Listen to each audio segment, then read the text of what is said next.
अस्सलाम वालेकुम बच्चों, welcome to our success coaching centre. आज हम जो है वो 10वीं जमात के जो है वो उर्दू का सब्जेक्ट पढ़ाएंगे। पहला सबक जो है हमारा हो चुका है 10वीं का। 10th स्टैंडर्ड के बच्चों का उर्दू मीडियम का पहला सबक हो चुका है उर्दू का। आज जो है हम बच्चों के लिए दूसरा सबक लेकर आए हैं। बहुत से बच्चों ने रिक्वेस्ट की है कि मैम सेकंड चैप्टर बनाइए, तो आज हम सेकंड चैप्टर लेकर आए हैं। बच्चों, जब तक जो है वो हमारा आसपास के हालात ठीक नहीं हो जाते, जो है वो थम नहीं जाते परेशानियाँ, जब तक हमको जो है वो ऑनलाइन ही पढ़ना होगा। ठीक है, तो फिर घर पर जो है वो अपनी स्टडी को जारी रखिए। आज हम जो है अपना सेकंड चैप्टर लेकर आए हैं, जिसका नाम है अपने हमसाये से, जिसके जो है मुसन्निफ़ है कन्हैया लाल कपूर। पहली बात में इसमें क्या बताया हुआ है? पहली बात में बताया हुआ है कि एक मर्तबा दो गब्बाज बैठे हुए अपने ख़ानदान के बारे में बड़ी बड़ी बातें कर रहे थे। गब्बाज यानी कि बातें बनाने वाले। एक ने कहा, मेरे दादा के पास इतना बड़ा अस्तबल था कि जिसमें बेवक्त 10,000 घोड़े रखे जा सकते थे। अस्तबल पता है ना बच्चों? अस्तबल कहते हैं जहाँ पर हम घोड़े रखते हैं, घोड़ों के रहने की जगह को अस्तबल कहा जाता है। दूसरे ने कहा, मेरे नाना के पास इतना तवील बांस था कि जब वो उसे लेकर घर की छत पर खड़े होते तो बांस बादलों तक पहुंच जाता था। बांस यानी कि जो है वो लकड़ी जो है, बोलेंगे हम बांस की जो लकड़ी रहती है वो लकड़ी। वो दूसरे कहता है कि मेरे दादा के पास जो है वो बांस की लकड़ी जो है वो इतनी बड़ी है कि अगर वो लेकर छत पर खड़े रहेंगे तो जो है वो आसमान तक पहुंच जाती है। ये एक लकड़ी रहेगी, बांस की लकड़ी।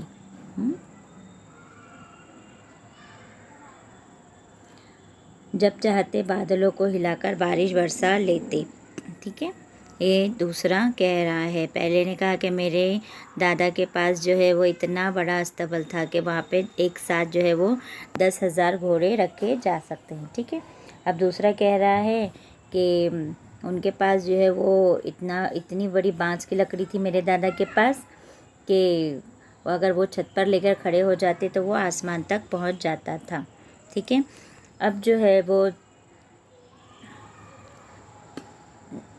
जब वो उसे लेकर घर की छत पर खड़े थे तो बांस बादलों तक पहुंच जाता। जब चाहते बादलों को हिलाकर बारिश बरसा लेते थे। ठीक है, ये कह रहा है वो। इसके बाद जो है वो पहली गप्पी ने पूछा, तुम्हारे नाना इतना बड़ा बांस आखिर रखते कहाँ थे? दूसरे गब्बाज ने कहा, और कहाँ रखते, तुम्हारे दादा ही के अस्तबल में रख दिया करते थे।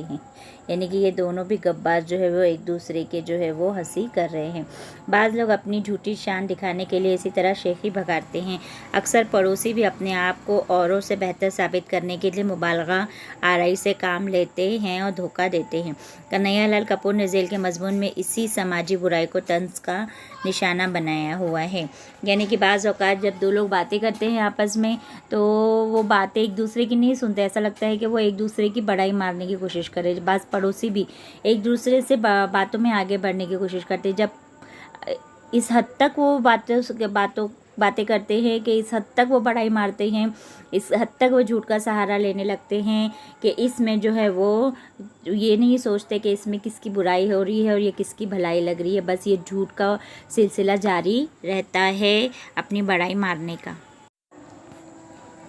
अब चलते हैं जान पहचान की तरफ। कन्हैया लाल कपूर 27 जून 1910 को ज़िला लायलपुर में पैदा हुए। आला तालीम हासिल करके वो अंग्रेज़ी के उस्ताद मुकर्रर हुए। बाद में गवर्नमेंट कॉलेज मोगा पंजाब में उन्हें प्रिंसिपल के अहदे पर फाइज किया गया और यहीं 1980 में उनकी वफ़ात हुई। तंज़ व मज़ा में जुर्रत और बेबाकी कन्हैया लाल कपूर की ख़ास पहचान है। वो समाजी नाहमवारियों की जानदार तस्वीर पेश करते हैं। उनकी तहरीरों में तंज़ और एहतजाज का पहलू नुमायाँ है। उन्हें पैरोडी लिखने में ख़ास महारत हासिल थी। उनके तंज़े और मज़ाहिया ख़ाके भी मकबूल हुए। नोके नश्तर, बाल व पर, संग व खश्त, चंग व रबाब और कॉमरेड शेख चिल्ली इनकी मशहूर किताबें हैं। यानी तंज़ पर और मज़ाह पर, कॉमेडी पर ये लिखा करते थे। तो अब चलिए हम अपना सबक शुरू करते हैं कि उन्होंने किस तरह मज़ाहिया और जो है वो लोगों को जो है वो तंज़ किया हुआ है कि उनको जो है वो किस हद तक वो एक दूसरे की बड़ाई करने के लिए एक दूसरे की बुराई कर सकते हैं या एक दूसरे के सामने किस हद तक वो जो है वो झूठ को सामने ला सकते हैं। आओ मियाँ समझौता कर लें। आज तक हम एक दूसरे पर रौब जमाने के लिए ऐसी बातें और हरकतें करते रहे हैं जिन्हें फजूल ही नहीं मज़ाक का खैस कहा जा सकता है। लेकिन सवाल ये है, आखिर हम कब तक एक दूसरे को महज मरऊब करने के लिए, मरऊब बच्चों, मरऊब का मतलब होता है अपना रौब, महज यानी सिर्फ रौब, मरऊब किससे बना हुआ है, रौब, रौब करने के लिए अपनी हैसियत से ज़्यादा खर्च करते रहेंगे या झूठ बोलकर अपनी आक़िबत ख़राब करेंगे। आक़िबत का मतलब होता है अपनी आखिरत को, आक़िबत का नाम हम दे सकते हैं।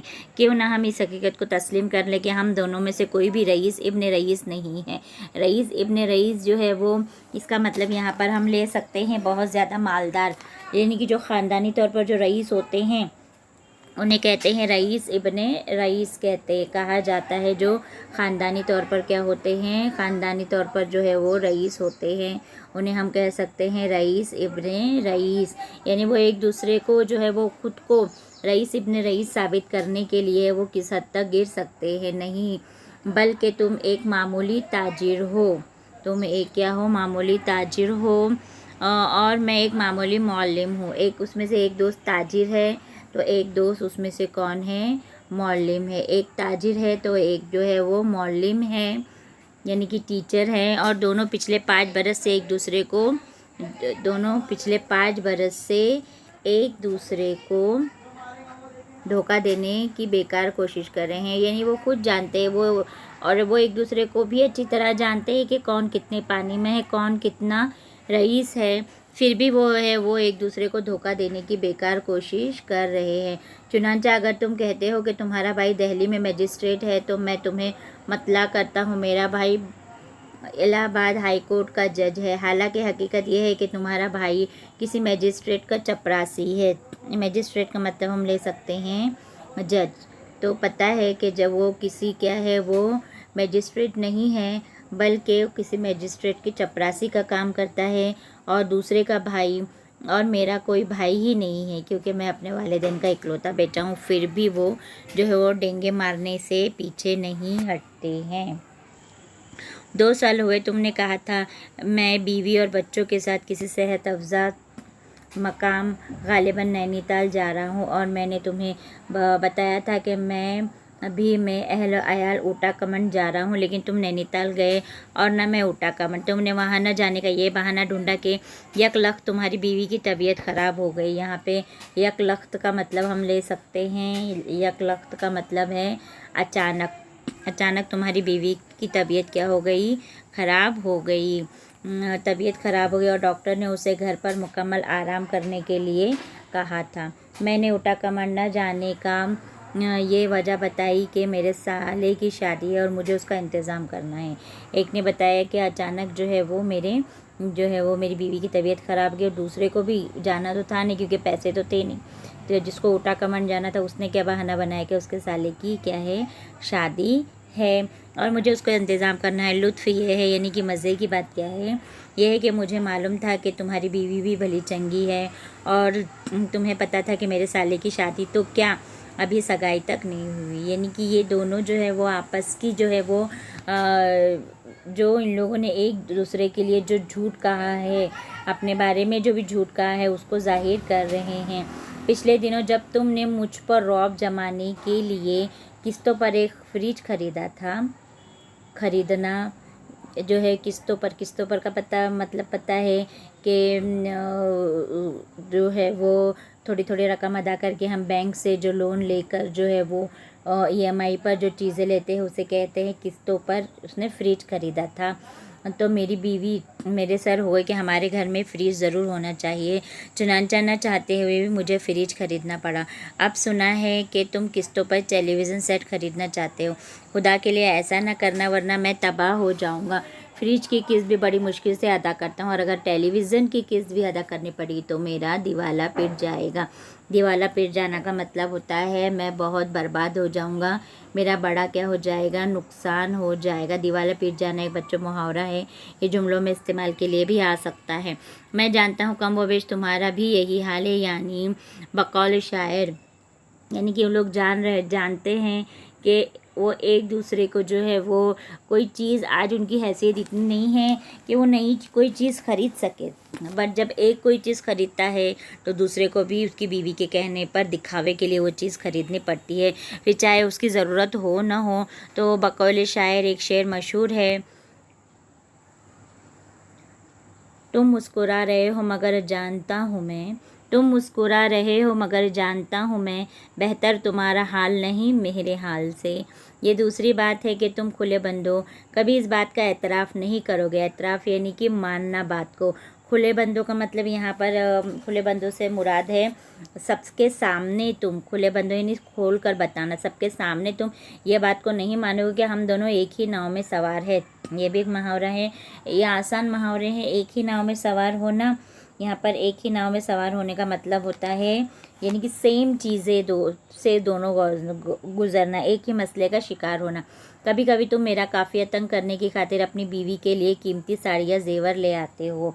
काफ़िया तंग करना यानी कि मुझे नीचा दिखाना, काफ़िया तंग करना यानी छोटा करना, यानी मुझे परेशान करना। इसका काफ़िया तंग करने का मतलब हो सकता है परेशान करने के लिए तुम अपनी बीवी के लिए साड़ी लाते हो। उसे पहनकर जब तुम्हारी बीवी शेखी बगाड़ती है यानी कि झूठी तारीफ़ें करती है, ये साड़ी 500 में आई है, ये जेवर 2000 रुपये का है, तो मेरी बीवी के सीने में सांप लौटने लगते हैं। सांप लौटने लगना यानी उसे बहुत ज़्यादा जलन हो जाती है और वो उसी दिन से फरमाइश करने लगती है कि उससे कीमती साड़ी या जेवर उसे भी चाहिए। ठीक है, नहीं तो मुझे खाना हज़म नहीं होगा और ना ही नींद आएगी। यानी कि जब तक वो उसे साड़ी और जेवर नहीं ला कर देंगे उसकी दोस्त की बीवी के जैसा, उसे जो है वो नींद नहीं आएगी। गुज़िश्ता यानी पिछले इतवार, गुज़िश्ता इतवार को तुम्हारी बीवी ने अपने बच्चे के जन्मदिन पर 25 औरतों को मद्दू किया। मद्दू यानी दावत की थी, बर्थडे पार्टी जैसे होता है। अब मेरी बीवी का तकाजा है कि 2 हफ्तों के बाद जब मैं अपने बच्चे का जन्मदिन मनाऊंगा तो कम से कम 50 औरतें, यानी जब दोस्त की औरत ने 25 औरतें बुलाई है तो उससे बेहतर उसकी जो है उससे बेहतर जाहिर करने के लिए, दिखावा करने के लिए उसे कितने लोगों की ज़रूरत पड़ेगी। अब 50 लोगों को उसे दावत देना होगा, वरना हमसाई की नज़र से गिर जाऊंगी। यानी अब मैं अपने दोस्त की नज़र से क्या हो जाऊंगी, गिर जाऊंगी। हर बात में एक दूसरे को नीचा दिखाने की तमन्ना ये रंग लाई है कि अब बीमारियों के मामले में भी हम एक दूसरे से बाजी ले जाने की कोशिश करने लगे हैं। चुनांचा मेरी बीवी कहते हैं कि कल रात मुन्ने को 104 डिग्री बुखार था, बेचारा सारी रात हाय हाय करता रहा। तो तुम्हारी बीवी फ़ौरन मुंह बनाकर जवाब देती है, 104 डिग्री बुखार कोई बुखार होता है? 3 दिन हुए हमारी बड़ी मुन्नी बीमार पड़ी थी, थर्मामीटर लगाए तो मालूम हो गया 106 डिग्री बुखार है। वो 6 घंटे बेहोश पड़ी रही। ये भी जो है वो बीमारी में भी उन्होंने एक दूसरे को छोड़ना न चाहा। वो क्या कह रहे हैं, एक को 104 है तो एक को 106 डिग्री बुखार है। लेकिन मैं ज़रा भी नहीं घबराई, डॉक्टर तक को फ़ोन नहीं किया, सोचा बुखार ही तो है, खुद ब खुद उतर जाएगा। एक दिन तुम्हारी बीवी और मेरी बीवी उस मौजू पर बहस कर रही थी कि सोते वक्त तुम ज़्यादा ज़ोर से खर्राटे लेते हो या मैं। तुम्हारी बीवी कह रही थी वो जब खर्राटे लेते हैं तो उनके खर्राटों की आवाज़ 1 फरलॉन्ग से सुनी जा सकती है। मेरी बीवी उसे बता रही थी हमारे साहब जब खर्राटे लेते हैं तो उनके खर्राटों की आवाज़ सिविल अस्पताल में सुनाई देती है। कई बार डॉक्टर हमारे घर ये पूछने के लिए आते हैं कि खैरियत है। यानी कि दिखावे की बात की कोई हद ही नहीं है। इतनी बातें जो है वो एक दूसरे की, हर बात में एक दूसरे को नीचा दिखाने की कोशिश जारी है। हमारी बीवी की देखा देखी हमारे बच्चे भी लाफजनी की आदत का शिकार हो गए हैं। लाफजनी का मतलब वही है डेंगे मारना या एक दूसरे को नीचा दिखाने की कोशिश करना। अगर तुम्हारा बच्चा कहता है कि मुझे हर रोज़ 2 रुपये जेब खर्च के लिए मिलते हैं तो मेरा बच्चा उसका मजाक उड़ाते हुए जवाब देता है, ओह सिर्फ 2 रुपये, हमें तो हर रोज़ 5 रुपये मिलते हैं। अगर तुम्हारा बड़ा लड़का कहता है मेरे बाप ने एक दफ़ा मिट्टी का तेल ब्लैक मार्केट में फ़रोख्त करके 7,000 रुपये कमाए थे तो मेरा लड़का उससे बाजी ले जाने के नीयत से उसे बताता है कि मेरे डैडी ने एक मरतबा स्कूल के फ़ंड से 10,000 रुपये उड़ा लिए थे। यानी कि यहाँ पे ये साफ जाहिर है, बताया जा रहा है कि किस तरह बच्चों पर बड़ों का जो है वो कैफियत का असर होता है। बच्चे जिस तरह बड़ों को करते हुए दिखते हैं ठीक उसी तरह वो भी करने की कोशिश करते हैं, क्योंकि वो ये समझते हैं कि जो हमारे बड़े कर रहे हैं, क्या कर रहे हैं या कह रहे हैं, वो बिल्कुल भी सही है, उसमें कोई गलती नहीं हो सकती। तो सूरत हाल इतनी नाजुक हो गई है कि डर लगता है कि किसी दिन हम दोनों अपने बच्चों या बीवियों के बयानात की बिना पर गिरफ्तार न कर लिए जाए। इसलिए आओ आज से समझौता कर लें कि आइंदा न हम और न हमारी बीवियां और न बच्चे एक दूसरे पर रौब डालने की कोशिश करेंगे, बल्कि बड़ी शराफत के साथ तस्लीम कर लेंगे। हम दोनों मामूली हैसियत के आदमी हैं, और अगर हम ये समझते हैं कि हम रईस हैं तो एक दूसरे को नहीं, सिर्फ अपने आप को धोखा दे रहे हैं, जबकि वो एक दूसरों की हैसियत जानते हैं कि इनमें से रईस कोई भी नहीं है, फिर भी वो जो है वो डेंगे मारना नहीं छोड़ते। इससे बताया जा रहा है, ये समझाया जा रहा है कि किस तरह जो है दो दोस्त जो है वो एक दूसरे की शेखी बगाड़ने के लिए किस हद तक पहुंचते हैं, उनकी बीवियों के दिखावे को पूरा करने के लिए कहां तक पहुंच सकते हैं, और वही नहीं बल्कि उनके बच्चे भी किस तरह से उनकी जो है वह कॉपी करते हैं, हूबहू उनकी तरह ही करने की कोशिश करते हैं, जो कि बिल्कुल बिल्कुल भी गलत चीज़ है। तो यहाँ पर जो है वो मुसन्निफ जो है कन्हैया लाल जो है हमको बता रहे हैं कि मज़ाहिया तौर पर एक सबक दे रहे हैं कि हम अल्लाह ताला ने हमको जितना बख्शा है हमको उसी में खुश रहना है और उसका शुक्रिया अदा करना है। हमको जो है वो दुनियावी दिखावे में पड़ना नहीं है। बस ठीक है, हमारे पास इतना है, ठीक है, तुम्हारे पास ज़्यादा है, अल्लाह का करम है, अल्लाह आपको और दे, हमको दुआ करनी चाहिए, न कि झूठ झूठ कहकर जो है वो अपने जो है वो फाइनेंशियल कंडीशन को ऊपर दिखाने के लिए चीज़ें लेना और उन चीज़ों को जो किश्तों में लेना या उनको फेडना, तो वो तो हमें ही करना है ना दिखावे करने के बाद, वो हम कहाँ से करेंगे, जबकि उनको पता है कि हमारी हैसियत उतनी नहीं है।